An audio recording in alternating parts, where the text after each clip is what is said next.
नमस्कार दोस्तों। आज हिंदी वाले टॉपिक में हम देखेंगे स्वर हमने कंप्लीट कर लिया है पूरा। अब वर्णमाला को आगे बढ़ाते हुए उसका सेकंड पार्ट है हमारे पास व्यंजन। व्यंजन की पूरी जानकारी विस्तृत रूप से मैं आपके समक्ष बताता हूँ। तो इसमें देखें आप व्यंजन को।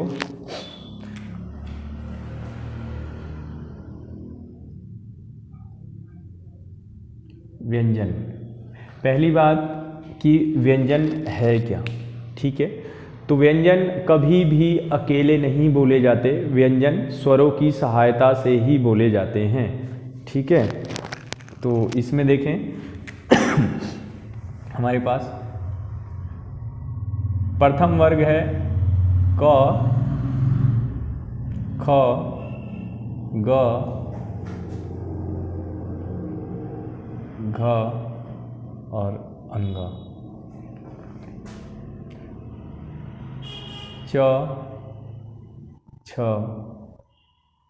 ज, झ, य, ट, ठ, ड, ढ, ड, अण।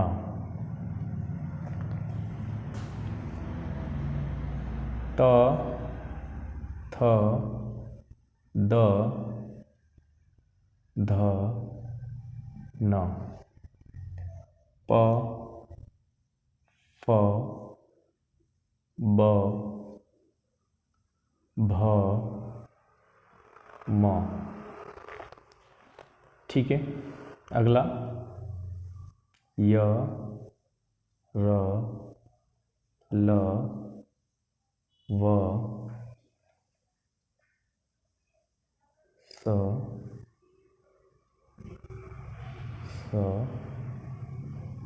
स, ह।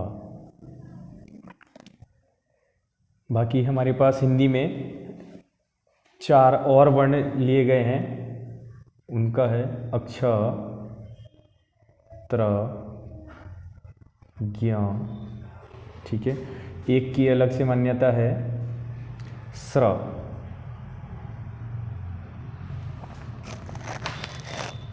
तो इसको आप देखें, इनका सबसे पहले ये आपने देखा क्या है, ये व्यंजन, ठीक है। काउंटिंग के भी अलग अलग मैं आपको बताऊंगा कि काउंटिंग के माध्यम से कितने गिनती में व्यंजन होते हैं, कितने स्वर होते हैं। स्वर मैंने आपको बता दिया लेखन के आधार पर 13, उच्चारण के आधार पर 10। अब व्यंजन की बात की जा रही है।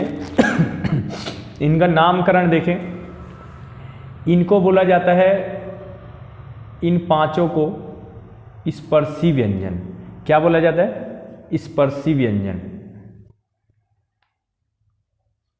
ठीक है। स्पर्शी व्यंजन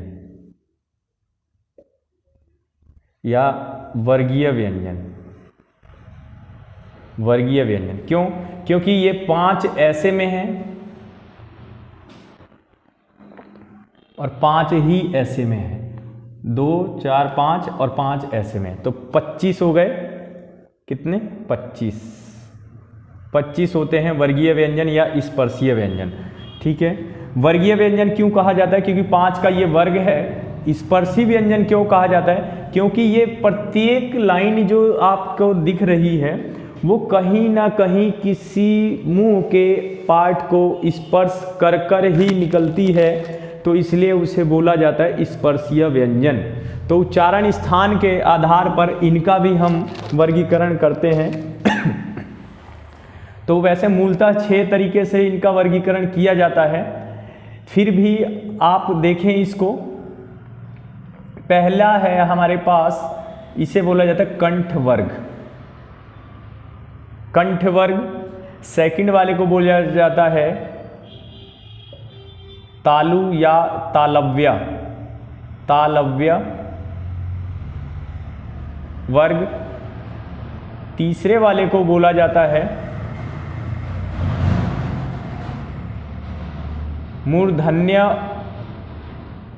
मूर्धन्य वर्ग। चौथे वाले को बोला जाता है दंत वर्ग या दंत्य वर्ग। दंत वर्ग या दंत्य वर्ग। पांचवें वाले को बोला जाता है ओष्ठ्य वर्ग। ओष्ठ्य वर्ग या ओष्ठ वर्ग। ठीक है, अब मैं ये समझाना चाहता हूं इनका नाम क्यों पड़ा है। अब देखें आप क, ख, ग, घ, अंग, इन पांचों का उच्चारण स्थान कंठ से होता है। जो स्वर तंत्रिकाएं हैं हमारी, तो सबसे ज़्यादा प्रयोग कंठ का होता है। आप देखें नीचे ये दूसरे वाला च, छ, ज, झ, अय, इनको आप देखें, यदि आप च बोलेंगे तो आपकी जिह्वा तालु को स्पर्श करेगी। तालु जो ऊपर का हिस्सा है हमारे जबड़े से ऊपर, तो च बोलेंगे आप तो जीभ हमारी तालु पर लगेगी, जो छत है ऊपर आपके मुंह में। और छ बोलेंगे तब भी, ज बोलेंगे तब भी, झ बोलेंगे तब भी, और य बोलेंगे तब भी। ये पांचों वर्ण बोलेंगे आप तो आपकी जिह्वा प्रेशर करेगी किधर? तालु की तरफ। अगला है मूर्धन्य वर्ण ट, ठ, ड, ढ, अण। यानी कि जब इनका उच्चारण आप करेंगे पांचों का, तो आपकी जिह्वा मुड़कर तालु से पिछले वाले हिस्से में, पहले वाले में बता चुका हूं आपको कि जैसे ये है और ये है दांत, यहाँ से अगर दांत शुरू होते हैं आगे इसी इधर की तरफ, और इसको बोला जाता है तालु, इतने छत को आप, और छत के जस्ट बगल वाले हिस्से को और इस घंटी जो लटकी है इसके बीच, इसके ऊपर वाले हिस्से को बोला जाता है मूर्धा। ठीक है, तो जो जीभ आपकी यहाँ पर मुड़ेगी और इस वाले स्थान पर क्या होगा, यहाँ पर टच करेगी। आप बोल कर देखें ट, ठ, ड, ढ, अण। ठीक है, अगला देखें दंत्य वर्ग। अब देखें त, थ, द, ध, न। आप इन पांचों को जब उच्चारण करेंगे तो उच्चारित करते समय आपकी जिह्वा दंत को टच करेगी, यानी दांत को स्पर्श करेगी। आपको मैं एक और बात बता दूं, कोई बुजुर्ग व्यक्ति होता है उसके आगे के दांत टूटे हुए रहते हैं, या कोई बच्चा है उसके आगे के 4 दांत टूटे हुए हैं या 2, तो वह ये पांचों वर्ण का उच्चारण नहीं करेगा, तोतला बोलने लग जाएगा। ठीक है, अगर थर्मस बोलेगा तो दांत से हवा पास हो जाएगी, वो नहीं बोल पाएगा त, थ, द, ध, न।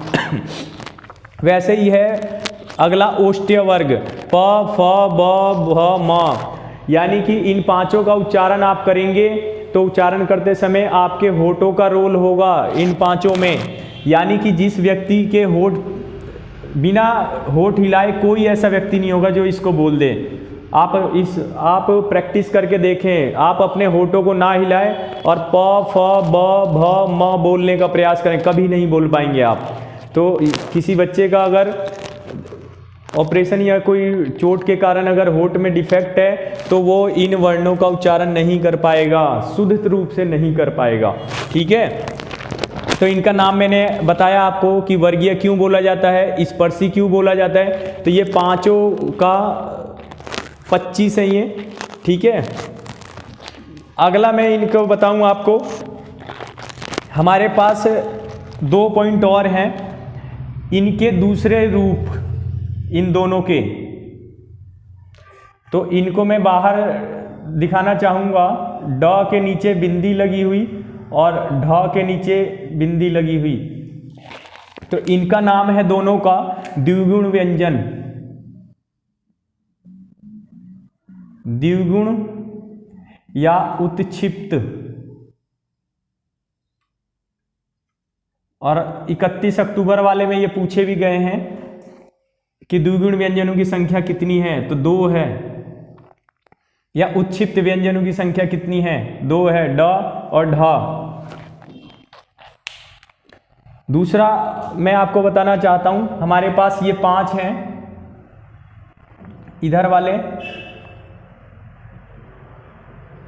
तो एक हमारे यहाँ पर महावीर प्रसाद द्विवेदी के संगठन में एक व्यक्तित्व थे श्याम सुंदर दास, हिंदी के बहुत बड़े व्यक्तित्व हैं ये, श्याम सुंदर दास। श्याम सुंदर दास, इन्होंने ये बोला कि ये पंचमा अक्षर जो है, इन पांचों की जगह पर आप बिंदी का प्रयोग कर सकते हैं।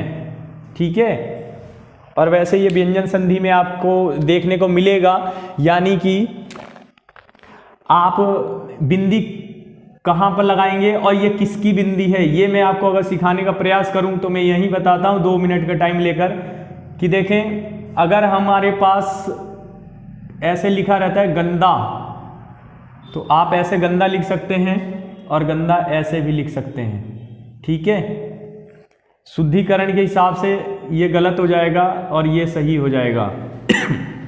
भले आपने देखा होगा कहीं पर भी लिखा हुआ गंदा ऐसे लिखा जाता है। ठीक है, तो आपसे मैं इतना बताना चाहता हूँ कि अब ये वाला रूप मान्य है, ये वाला रूप मान्य नहीं है। ठीक है, लेकिन फिर भी इसको किस रूप में, किसका ये बिंदी है, तो आप कैसे, बिंदी के जस्ट बगल वाले को आप ध्यान देंगे कि बगल, इस बिंदी से आगे कौन सा वर्ण है, तो ये बिंदी उसका 5वां प्रतिरूप होगा, इस 5वें का। जैसे द है तो द यहाँ पर है, द का 5वां क्या है, न, तो यानी कि ये बिंदी न की है। अगर मैं आपको बताऊं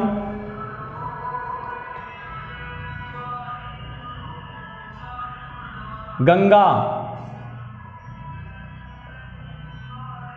अब देखें ग के बाद कौन सा बिंदी वो है व्यंजन, तो ग के बाद ग है, तो बिंदी के बाद ग है, तो ग वाला का 5वां क्या है, अंगा, तो इसका पहले लिखा जाने वाला रूप है ये गंगा। आज से 20-25 साल पहले ये रूप था गंगा का। ठीक है, लेकिन अब ये प्रतिरूप, ये वाला सही है, वो गलत है। दूसरा आपको अगर मैं बताना चाहूं तो आपने देखा होगा संबंध, एक टॉपिक में बताना चाहूंगा, संबंध ऐसे लिखा हुआ आपने देखा होगा, और संबंध ये वाला टॉपिक। ठीक है, अब देखिए बिंदी के बाद क्या है, ब, बिंदी के बाद क्या है, ब, और ब आता है इसमें, तो इसका क्या बनेगा, म, तो बीच में आपको म दिख रहा है। अगला बिंदी के बाद क्या है, ध, और ध कौन से वाले में आता है, न वाले में। ठीक है, तो ये बिंदी किसकी है, न की। तो आप बिल्कुल समझ गए होंगे कि ये बिंदी वाला रोल है क्या, और बिंदी हमेशा आधी होती है, जो इसके ऊपर दिखेगा वो हमेशा आधा होगा। ठीक है, तो संबंध वाले टॉपिक से मैंने दोनों आपको समझा दिया कि ये म और न क्यों हुआ, इस बिंदी का रूप क्या है, किसकी ये बिंदी बनी है। तो क्या देखना है आपने, बिंदी के आगे वाला वर्ण देखना है बस, कि बिंदी के आगे क्या है, ब, यानी कि ये म का प्रतिरूप है। बिंदी के आगे कौन सा वर्ण है, ध, ध कौन से वाले में आता है, न, तो उसका 5वां देखना है हमेशा। ठीक है, तो ये बिंदी वाला टॉपिक है। वैसे बिंदी प्रकरण में एक दिन अलग से बताऊंगा कि कितने तरीके की बिंदियां होती हैं हिंदी में। ठीक है, तो ये सारा मैं आपको नेक्स्ट वीडियो में बताऊंगा। फिलहाल आप ये देखें, अभी प्रकरण आया था इसलिए मैंने आपको बताना थोड़ा उचित समझा कि आगे बिल्कुल समझ में आ जाए। बिल्कुल विस्तृत रूप से आप पढ़ रहे हैं, और देखें आप उपयोगिता के आधार पे नंबर 1 कंटेंट आप पढ़ रहे हैं। अगला मैं आपको बताना चाहूं कि इसका नामकरण क्या है और इसे क्या कहा जाता है। तो यह है अंतस्थ व्यंजन, अंतस्थ व्यंजन, अंतस्थ व्यंजन। ठीक है, ये भी 4 होते हैं। इसको अर्ध स्वर भी कहा जाता है। इस व्यंजन को क्या क्या कहा जाता है, अर्ध स्वर। अर्ध स्वर क्यों कहा जाता है, देखिए अगर आप व बोलेंगे व, तो व बोलने के लिए ओष्ठ की जरूरत है और दंत की जरूरत है। तो ये दंतोष्ट, ये कौन सा वर्ण हो जाएगा? दांत प्लस ओष्ठ से बोले जाने वाला। यदि आप ल बोलेंगे तो ल तालु से भी बोला जा रहा है, य बोलेंगे तो तालु से भी बोला जा रहा है, ठीक है। यानी कि ये जो वर्ग है, र बोलेंगे तो तालु दांत दोनों लग रहे हैं, यानी कि ये सारे के सारे जो हैं ये अर्ध स्वर, यानी कि जो स्वर वाला टॉपिक है उसके प्रयोग इसमें किए जाते हैं, तो इसे अर्ध स्वर व्यंजन भी कहा जाता है। अब आता है अगला स वाला टॉपिक, तो 3 सौ और ह, इसको मैं आपको विस्तृत रूप से बताना चाहूँ, शायद 90% लोगों को ना पता हो, क्योंकि बचपन से आप पढ़ते हैं बड़ा स, षटकोण वाला स, सपेरे वाला स, इस तरीके से पढ़ाया जाता है। मैं आपको ये बताना चाहूँगा कि इसका नाम है तालव्य स, तालव्य स, इसका नाम है मूर्धन्य स,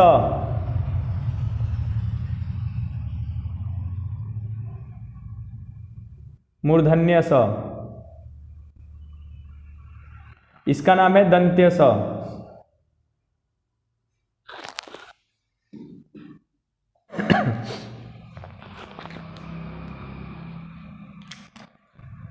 दंत्य स। और ह वाले के लिए देखें,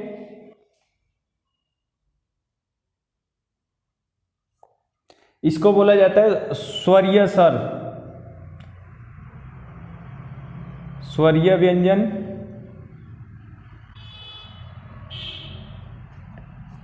या स्वर यंत्रीय, स्वर यंत्रीय व्यंजन, ठीक है। अगला हमारे पास आता है, अच्छा इसको अनुस्वार भी बोला जाता है, अनुस्वार व्यंजन, अनुस्वार, अनुस्वार, ये मैं भूल गया था।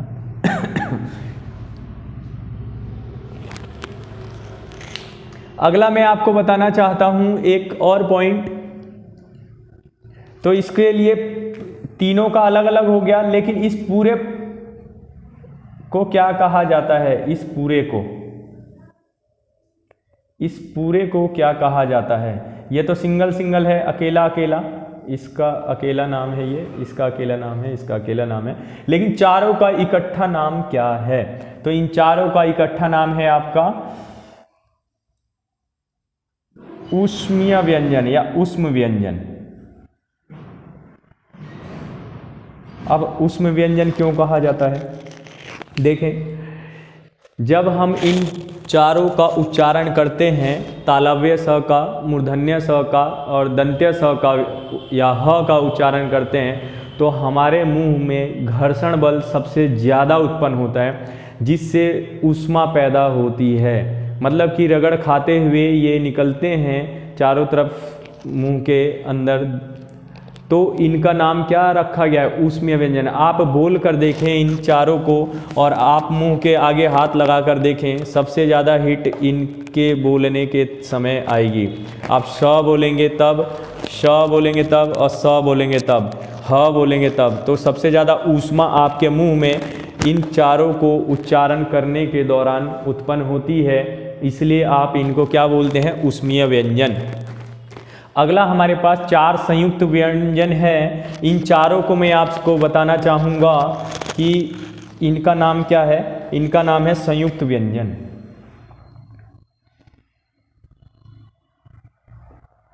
संयुक्त व्यंजन। तो मित्रों मैं आपको एक और बात बता दूं, ये बनते कैसे हैं, इनका विच्छेद आपसे पूछा जाता है। आजकल देख रहा हूँ आयोग का ट्रेंड बदलता जा रहा है, अब तो वो शब्दों का विच्छेदन भी पूछने लगा है। हालांकि मैंने ऑफलाइन अपने सभी बच्चों को पहले से ही 1 साल पहले से ही सब कुछ सिखा रखा था, उनका पेपर सही गया है क्योंकि उनको ये सब कुछ आता है। बाकी आप लोग भी देखें, जो पुलिस वगैरह, पटवारी वगैरह या फिर forest guard, second forest guard जो देना चाहते हैं, वे लोग सभी सीखें और 20 में से 20 हिंदी में नंबर लेके आएँ, क्योंकि मेरे यहाँ पर कोई ऐसा व्यक्ति नहीं है जो 18, 19, 20 से कम नंबर लाता हो। ठीक है, तो आप देखें, मैं इनको साइड में तोड़कर बताना चाहूँगा, अक्ष, त्र, य और स्र को, इन चारों को। तो आप देखें यहाँ पर इस लिस्ट में अलग से आप देख सकते हैं संयुक्त व्यंजन। संयुक्त व्यंजन। ठीक है, तो इसमें देखें सबसे पहले मैं आपको बताना चाहता हूँ अक्ष वाले व्यंजन को तोड़कर कि ये किससे मिलकर बना हुआ है। तो इसमें देखें दोनों टॉपिक आपको मैं सही से बताऊंगा, दोनों ही ध्यान रखें। अगर अक्ष के बारे में कहीं पर भी वर्ण विच्छेद आता है तो देखें क प्लस सौ इतना आता है, ये भी बेस्ट है। ठीक है, ये सही है। लेकिन यदि मैं ऑप्शन में कहीं पर क प्लस सौ प्लस अ इस तरीके से लिख दूं तो ये गलत हो जाएगा, ये सही हो जाएगा, क्योंकि ये पूर्ण विच्छेद है। अगर मैंने आपसे बोला कि आप कहाँ रहते हैं, ऋषिकेश में रहते हैं, तो भी आप सही बोल रहे हैं, लेकिन आपने बोला ऋषिकेश गुमानीवाला में, तो आपने एग्जैक्ट बता दिया अपना घर का स्थान। ठीक है, या आपसे मैंने पूछा आप कहाँ रहते हैं, उत्तराखंड में, देहरादून में, ऋषिकेश में, तो आप तीनों एड्रेस सही बता रहे, लेकिन बिल्कुल एग्जैक्ट एड्रेस जहाँ का बताएंगे वो वाला टॉपिक है ये कि क और सौ मिलकर तो ठीक है, लेकिन क, सौ और अ इन तीनों को मिलकर भी बनाया गया है, तो आप इसको ज़्यादा बेस्ट आंसर मानेंगे। तो मैं आपको ये दोनों टॉपिक समझा देना चाहता हूँ कि सौ में हलंत लगाया आपने और अ निकाल दिया यहाँ पर, तो ये बन गया अक्ष। आपसे पूछा जाता है अगला क्वेश्चन इसी में से कि अक्ष का क्रम किस शब्द के बाद आता है, तो आपको आंसर क देना पड़ेगा, क्योंकि क के बाद ही सौ का ऑप्शन आ रहा है, तो इसलिए अक्ष का क्रम किसके बाद लिखा जाता है, तो क के बाद। ये विशेष आप ध्यान रखेंगे। ठीक है, कैसे भी आपसे क्वेश्चन पूछा जा सकता है। अगला देखें त्र। त्र को कैसे तोड़ेंगे आप? त्र का क्रम है तो हलंत इसलिए लगाया जाता है, किसी भी वर्ण को आधा दिखाने का तरीका है हलंत लगा देना। जिसके नीचे हलंत लगा है यानी कि वह आधा वो क्या बोलते हैं, स्वर रहित है, स्वर नहीं है उसमें। ठीक है, तो त के बाद र और र के बाद अ। दूसरा मैं आपको ये बता दूं कि कहीं पर भी अगर आप ऐसे लिखते हैं प्र, तो ये गलत है। शुद्ध इस तरीके से लिखा जाता है, क्योंकि हमेशा नट बोल्ट आपने देखा होगा ना कि नट बोल्ट के अंदर कसता है। ठीक है, तो उसी तरीके से ये यहाँ पर इसकी स्थान नहीं है, हमेशा वही है। जैसे आप ऐसे लिखते हैं द, तो ध यहाँ पर लिखोगे गलत हो जाएगा। ध के लिए स्थान है ये, जहाँ पर जिस चीज़ का स्थान है वहीं के लिए वो बना हुआ है। ठीक है, तो प्र यहाँ पर लिखेंगे तो शुद्ध होगा, अन्यथा अशुद्ध हो जाएगा। छोटी छोटी बातों का हिंदी में आप ध्यान रखेंगे विशेष। एक बिंदी भी हिंदी बिंदी लगा देती है फिर। ठीक है, त्रा। अगला देखें ज्ञ। ज्ञ का मेल कैसे हुआ है संयुक्त व्यंजन के तौर पर। ज्ञ वाले टॉपिक को देखें। ज्ञ इसका त्र का क्रम आता है त के बाद, ज्ञ का क्रम आता है ज के बाद। ज इसमें आधा है और प्लस य और प्लस अ। ठीक है, ये तीनों को मिलके ज आधा, य आधा और अ स्वर पूरा। अगला है हमारे पास स्र। श्रमिक आप लिखते हैं ना, श्रमिक, श्रमदान, स्र। उसके लिए देखें श्रमिक के लिए सौ आधा प्लस र पूरा, लेकिन र में से भी आपने हलंत लगाकर अ को अलग निकाल दिया, स्र। ठीक है, इन चार वर्णों की मान्यता है हमारे पास संयुक्त व्यंजन। बाकी संयुक्त व्यंजन बहुत हैं, लेकिन फिलहाल हिंदी में इन चारों को लिया गया है।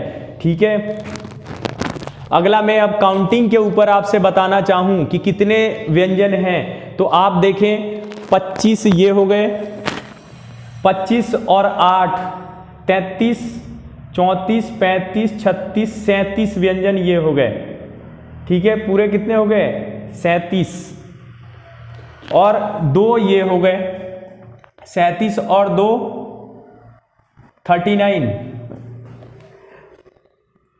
तो यहां पर मैं दिखाऊं आपको 37 हमारे पास ये हो गए थे, 2 द्विगुण व्यंजन हो गए और 13 हमारे पास स्वर हो गए।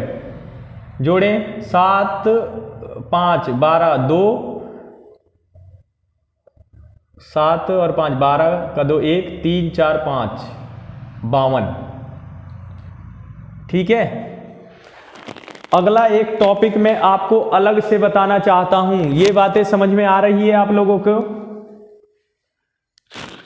तो अगला मैं आपको बताना चाहूं तो इसे मेरे को मिटाना होगा और मिटाकर ही बताना होगा, क्योंकि इस पर अगर मैं बताता हूं तो आप कंफ्यूज हो जाएंगे। आप इससे देख लें, स्क्रीनशॉट लेना है तो स्क्रीनशॉट ले लें, या वीडियो को पॉज कर कर भी आप नोट्स बना सकते हैं।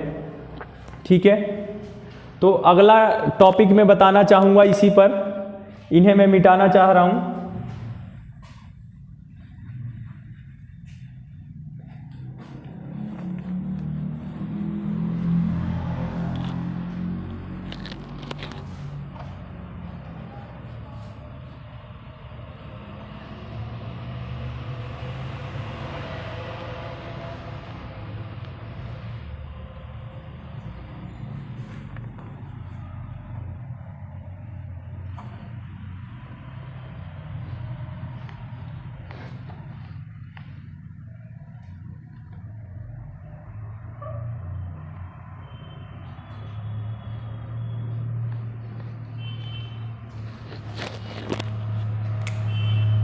जैसे ये पांचों हैं, इन पांचों को मैं ये आपको बताना चाहूँगा, इसको नासिकीय व्यंजन भी कहा जाता है। नासिकीय व्यंजन कि इनको बोलने के लिए नाकों की आवश्यकता होती है और इनको अनुस्वार भी बोला जाता है, अनुस्वार। ठीक है, ये बिंदी वाला। तो एक टॉपिक तो ये मैं बता दूं आपको अलग से, इसको आप ध्यान रखेंगे। अगला टॉपिक मैं इसी में आपको बताना चाहूँगा, जो मैं कल आपके लिए कह रहा था कि व्यंजन में आप सही से सीखेंगे कि अल्प प्राण किसे कहते हैं, महाप्राण किसे कहते हैं।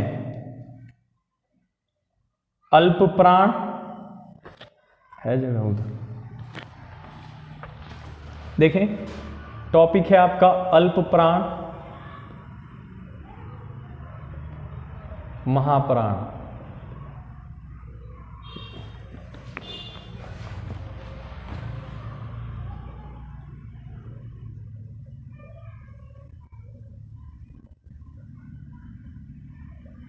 एक तो टॉपिक ये आपने देखना है।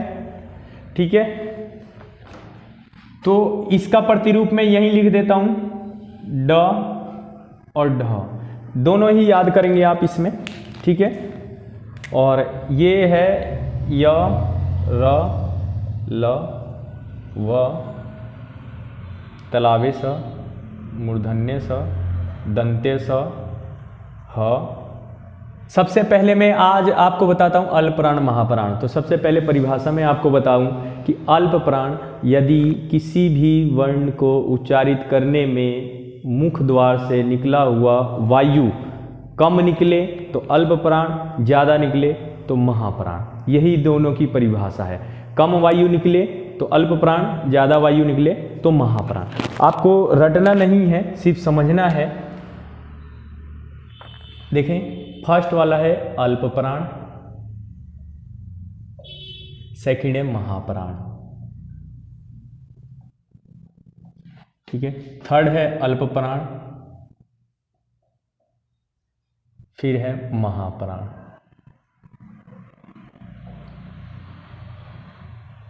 अल्प प्राण, महाप्राण। ठीक है, अल्प प्राण, महाप्राण। अगला अल्प प्राण। तो आप देखें, फर्स्ट या जो सम संख्या है 2 और 4 ये महाप्राण है। बाकी जो विषम संख्या है 1, 3, 5 ये 1, 3, 5 ये अल्पप्राण है। क्या तो ऐसे याद रखें क्रम संख्या से।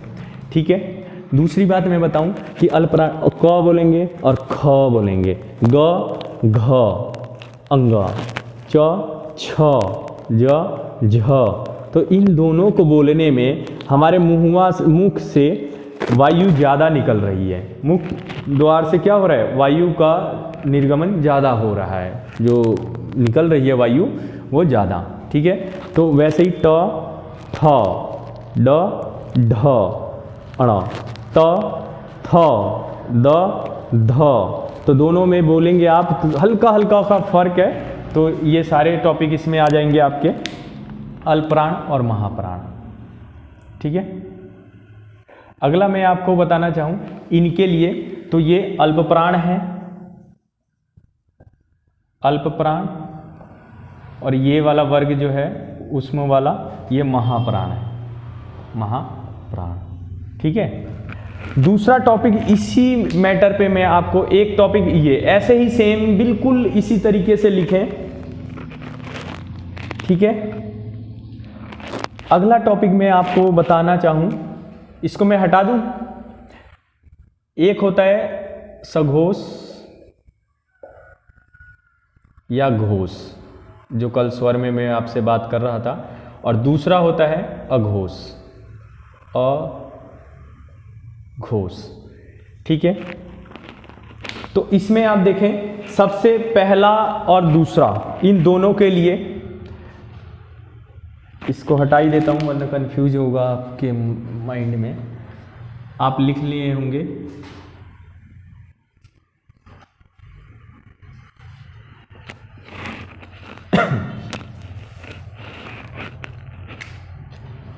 अब इन सबको देखें, पांचों को, इधर वाले अलग और इधर वाले अलग।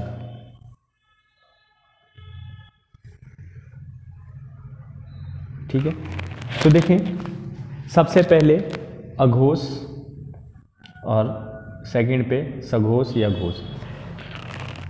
जब हमारे मुंह द्वारा निकला गया जो वर्ण है ज्यादा घर्षण बल करे तो घोष, और कम घर्षण बल पैदा करे तो अघोष।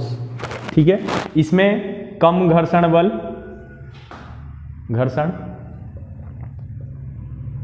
इसमें ज्यादा घर्षण, ज्यादा घर्षण। ठीक है, तो ये हैं दोनों वर्ण, अघोष और ये हैं घोष या सघोष। बोलकर देखें, क, ख, ग, घ, अंग, च, छ, ज, झ, य। तो आगे से जो तीनों हैं वो सघोष हैं और जो पहले वाले हैं वे अघोष हैं। इतनी बात आपके समझ में आई। अब ये दोनों, ये है सघोष और ये वाले हैं अघोष। ठीक है, एक तो टॉपिक आपने ये ध्यान रखना है, इसी में ही मैं सारी चीजें एडजस्ट करके आपको बता दूंगा कि कौन कौन से कैसे होते हैं और कौन से कैसे, कहाँ कहाँ से इनका उच्चारित स्थान है। और तो इसमें आप देखें दो टॉपिक हमारे पास और बचा हुआ है आज व्यंजन वाले हिस्से में। इस साइड को देखें, स्टार और सेकंड स्टार। हमारे पास है आगत वर्ण, एक है आगत वर्ण। आगत वर्ण मतलब हमने कहीं किसी दूसरी भाषा से हिंदी में इनको स्थान दिया है, वे संस्कृत से नहीं आए हैं। जो संस्कृत से आए हैं वे तत्सम, जो हिंदी भाषी हैं जहाँ से कहीं उत्पन्न करना चेंज कर दिया हमने वो तद्भव, बाकी जो बाहर से लिए वो विदेशज। ये अगला वर्ण व्यवस्था वाला दूसरा टॉपिक चलेगा, उसमें आप पढ़ेंगे, लेकिन फिलहाल आपको ये पढ़ना पड़ेगा कि आगत वर्ण कौन से हैं। तो देखो आगत वर्णों की संख्या हमारे यहाँ पर वैसे तो 2 मानी जाती है एनसीईआरटी वगैरह में, पर हमारे पास पेपर के तहत 5 आती हैं। तो आगत वर्ण क, ख, ग, ज और फ। आगत वर्ण में यहाँ पर एक बिंदी रहती है नीचे, ठीक है, ये इनको बोला जाता है नुक्ता वर्ण। क्या बोला जाता है? इनका अन्य नाम है नुक्ता वर्ण, इसको नुक्ता बोला जाता है, नुक्ता वर्ण, नुक्ता वर्ण या आगत वर्ण हो गया। अरबी फारसी, अरबी फारसी ध्वनियाँ, अरबी फारसी वर्ण। ठीक है दोस्तों, ये 5 हैं हमारे पास। इनका प्रयोग मैं बताऊं, अगर थोड़ा सा सिर्फ टाइम दें। अब देखें यहाँ पर, यदि कहीं पर ज है ऐसा और एक जगह है ऐसा, ठीक है, ये लिख दिया सजा, ये क्या लिखा हमने, सजा, और ये लिखा है सजा, ठीक है। सिर्फ अंतर क्या आ रहा है दोनों में, एक में बिंदी है एक में बिंदी नहीं है, ठीक है। तो इस सजा का अर्थ हो गया सजना, मैं सजा रहा हूं किसी, अगर मैं दो वक्तव्य दूं आपको, एक दूंगा मैं स्टेटमेंट, मैं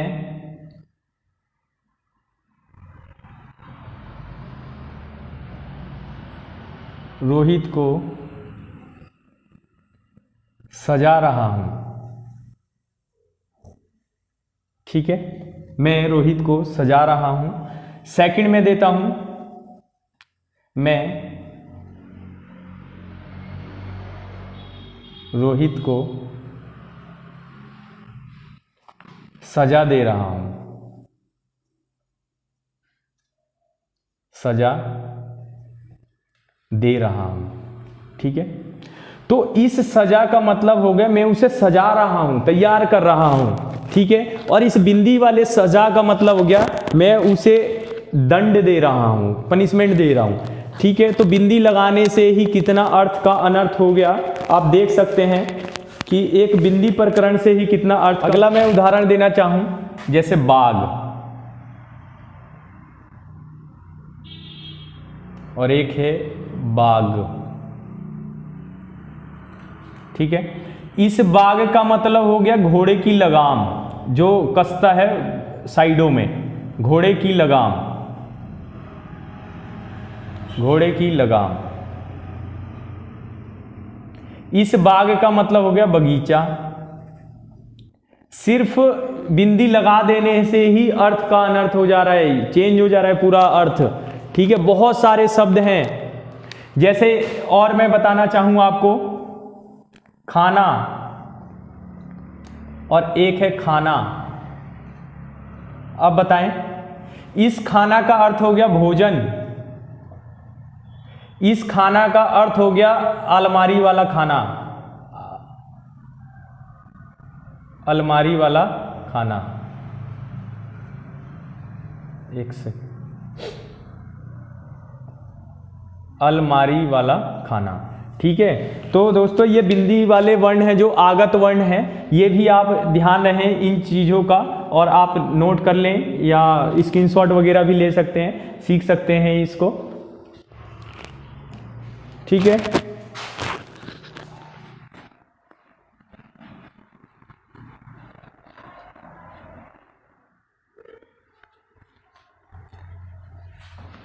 अगला मैं स्वर की बात करूं तो स्वर हमारे पास आगत स्वर कौन सा है, आगत स्वर,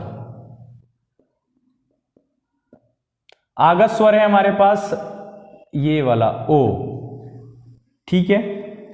जैसे आप लिखते हैं डॉक्टर ऐसे करके आधा वर्ण, ये हमारे पास हिंदी में नहीं था, ये अंग्रेजी के ओ से लिया गया है। ये कहाँ से लिया गया है, अंग्रेजी से लिया गया है ये डॉक्टर वाला ओ, ठीक है। अगला देखें, इनके लिए ये चार वर्ण है हमारे पास, इसको भी अलग से देखें, य, र, ल, व, ठीक है। तो इसका मैंने आपको पहले ही बताया था व का, कि ये दंत प्लस ओष्ठ से उच्चारित है, ये दंत ओष्ठ, ठीक है।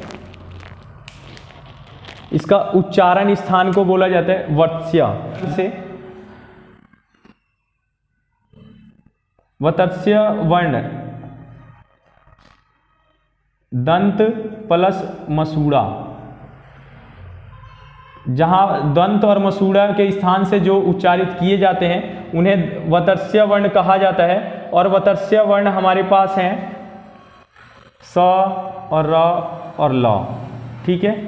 तो इसीलिए मैंने तीनों को एक जगह लिखने का प्रयास किया है कि स, र और ल ये आपके वत्स्य वर्ण हो गए। ठीक है, तो सरल ऐसे याद रख सकते हैं, वत्स्य वर्ण दंत और मसूड़ा के स्थान वाले को बोला जाता है। य को और र को बोला जाता है क्या, अर्धस्वर, इसको अर्धस्वर, अर्धस्वर मैंने आपको पहले ही बता रखा है। र को बोला जाता है लुंठित वर्ण,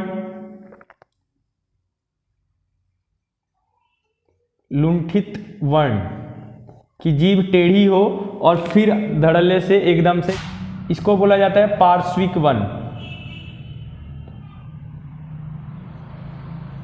पार्श्विक वर्ण।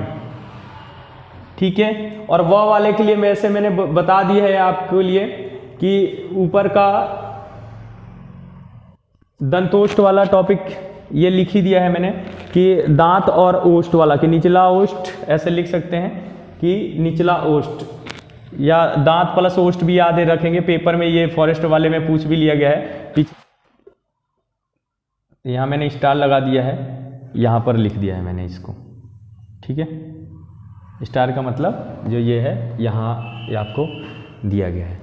अगला देखें, जो ये अघोष अघोष वाला है, आप इनको उठा के यहीं पर फिट कर सकते हैं। क, ख, ग, ज और एक है फ। मैं यहाँ पे फिट क्यों कर रहा हूँ वहाँ से उठा के, मैं आपको दोनों टॉपिक यही समझा देना चाहता हूँ कि ये अघोष है, ये भी अघोष है, ये घोष है, ग भी ज भी घोष है, और ये दोनों भी घोष हैं। और पांचों का आ गया, 1 2 3 4 5। ठीक है, तो ये हो गया अल्प प्राण महाप्राण में, ये वाला अल्प प्राण है, ये महाप्राण है, ये अल्प प्राण है, ये महाप्राण है। तो ये ग भी महाप्राण, ये अल्प प्राण महाप्राण अल्प प्राण, ग भी महाप्राण है अल्प प्राण, और फिर ज भी अल्प प्राण है और ड भी अल्प प्राण है। ठीक है, आप ऐसे भी याद रख सकते हैं, अल्प प्राण महाप्राण, अल्प प्राण महाप्राण, जो मैं पिछला टॉपिक बता चुका हूं, इसलिए इसको यहाँ पे फिट किया मैंने कि ये जो वर्ण है पहले वाला, फर्स्ट अल्प प्राण, सेकंड महाप्राण, तीसरा अल्प प्राण,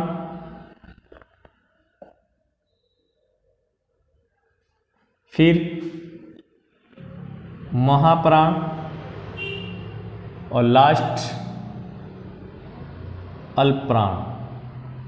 तो मित्रों, आज वर्ण वाला टॉपिक पूर्णतः कंप्लीट हुआ मेरी तरफ से, और मैंने सभी चीज़ें ये जितनी होती हैं ये सब मैं बता चुका हूँ। काउंटिंग मैंने बता दिया है, ठीक है, कितने लेखन के आधार पे हैं, कितने उच्चारण के आधार पे हैं। तो आप को ये जानकारी कैसी लगी बताएं, और थोड़ा शेयर वगैरह भी करें कि ज़्यादा से ज़्यादा लोगों तक पहुंच पाए। मैं बार बार इसलिए बोलता हूं कि वे लोग तक पहुंच हो सके, शिक्षा का माध्यम वहां तक पहुंचे जहां पर जो योग्य ना हो। योग्य का मतलब कि जो आर्थिक स्थिति जिसकी कमज़ोर है कि वह कोचिंग सेंटर ज्वाइन ऑफलाइन नहीं कर पा रहा है, तो ऑनलाइन में ऑफलाइन जैसा बिल्कुल ही A1 कंटेंट उनके पास पहुंचाना चाहता हूं, और उन्हें भी प्रतियोगी परीक्षाओं में सफलता की राह पर उनको देखना चाहता हूं। तो वे लोगों तक पहुंच जाए। आप जैसे ऑफलाइन कहीं पर भी क्लास करते हो, उत्तराखंड, यूपी, बिहार, कहीं पर भी आप शेयर करें कि जो लोग नहीं सक्षम हैं उन लोगों तक यह पहुंच हो सके और वे भी इसमें पार्टिसिपेट कर सके हैं। ठीक है, धन्यवाद।